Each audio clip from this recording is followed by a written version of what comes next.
Salut à toi qui suis Yomel Tips. Alors aujourd'hui, on va parler de la loi finance 2025 en France. Pour donner un petit contexte, c'est un texte fondamental qui détermine le budget de l'État pour l'année à venir, en l'occurrence 2025 là, en fixant les recettes, comme par exemple les impôts, les taxes, et les dépenses publiques. Donc, pour définir cette loi-là, il y a quelques étapes que ça passe.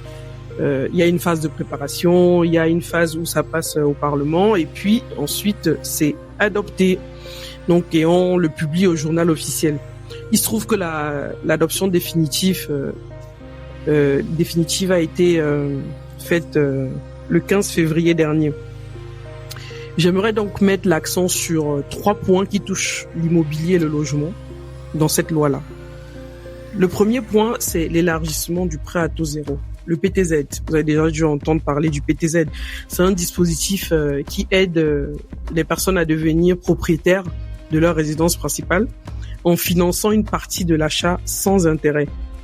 Avant 2025, le PTZ était principalement réservé aux zones dites tendues.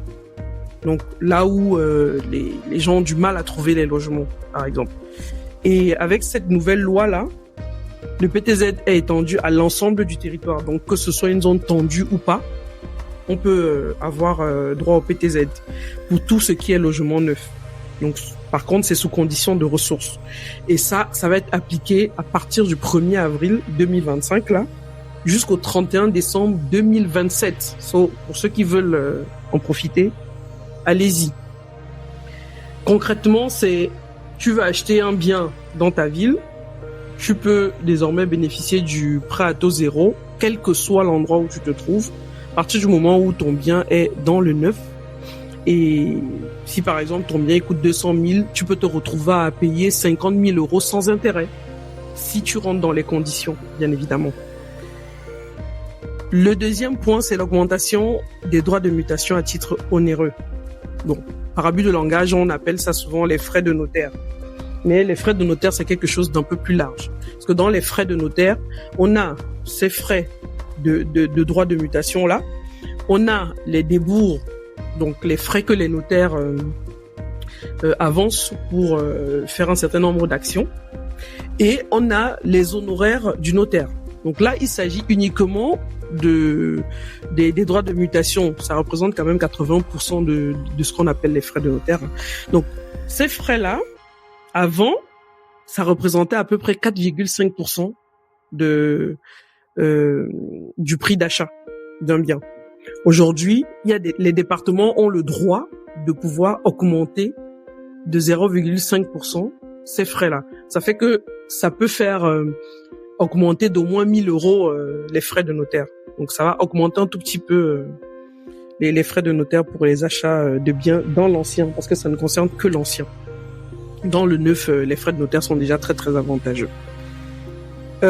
Concrètement, si par exemple tu achètes un bien à 200 000, les frais peuvent passer aujourd'hui de 9 000 euros à 10 000 euros. Je parle juste des droits de mutation. Si on prend en compte tous les autres frais, ça peut passer aujourd'hui de, par exemple, 16 000 euros à 17 000 euros pour un bien de 200 000 euros. Donc voilà. Ensuite, le troisième point, c'est la modification du régime de la LMNP. Ça aussi, vous avez dû entendre parler beaucoup de fois. LMNP, location meublée non professionnelle. Donc, ça permet aux propriétaires de déduire des amortissements de leurs revenus locatifs en réduisant les impôts en fait. Maintenant, à partir de 2025, les amortissements qu'on pouvait déduire de ces revenus locatifs là, on va les réintégrer dans le calcul de la plus-value lors de la revente du bien.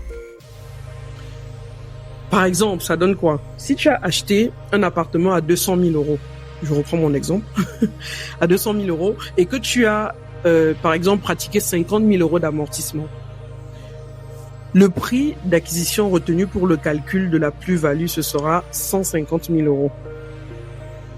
Donc, quand on va vouloir calculer ta plus-value imposable, Si tu revends le bien, par exemple, à 300 000, au lieu de faire 300 000 moins 200 000 et de t'imposer que sur 100 000, maintenant, on va faire 300 000 moins 150 000 et on va t'imposer sur plutôt 150 000.